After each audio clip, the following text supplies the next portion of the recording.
आयज भारताचो आदलो संरक्षण मंत्री आनी गोंयचो आदलो मुख्यमंत्री सर्गेस मनोहर पर्रीकराचो जल्मदीस।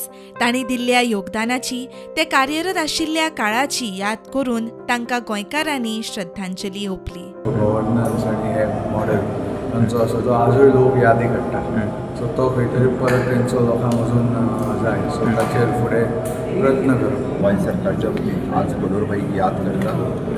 भारतीय जनता पार्टीचे सगळे वरिष्ठ नेते त्यांच्या ॲडमिनिस्ट्रेशनच्या कार्यकाळात विविध स्किमी, विविध योजना गोंया खातीर तेंच्यांनी सुरू केल्यो। मेजर इन्फ्रास्ट्रक्चर दिवपाच्या बाबतींत तेंच्यांनी केल्ली कामाची सुरवात ही गोंय एक खूब उंचेल्या पावंड्याचेर व्हरपाक शकलो। तांच्या आशिर्वादांत तेंच्यांनी सुरू केल्ली सगळीं कामां आज पुराय केली। हांव परत एकदां गोंय सरकारच्या वतीन आनी तमाम गोंयच्या लोकांच्या वतीन तांकां श्रद्धांजली ओंपता। मनोहर इंटरनॅशनल एअरपोर्ट जो उनके वक्त शुरू हुआ था, वो प्रोजेक्ट आज कंप्लीट हो चुका है। An architect of the modern Goa इसी नाम से उनको जाना जाता है। भाई एस गोंयकारांक सगळ्याक भाई ह्या नांवान परिचित आसा।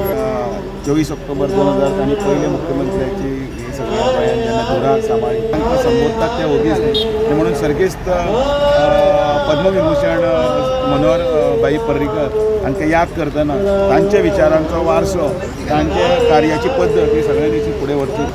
मनोहर पर्रीकर यांनी गोयच्या विकासाची एक नवी विकासाची एक मुहूर्तमेढ भारतीय जनता पक्षाच्या सरकाराचो पयलो चीफ मिनिस्टर मुख्यमंत्री म्हणून जी रोयली। येणाऱ्या तरुण पिढी राजकारण, बरें राजकारण, समाजाच्या अभिवृद्धी करपाचें राजकारण कशें जाता ताचें उदाहरण म्हणजे मनोहर पर्रीकर आसा आनी फुडले पिढीक ताजें हें सगळं जें कितें आचरण आसा। प्रुडंटा खातीर रुपेश रावत।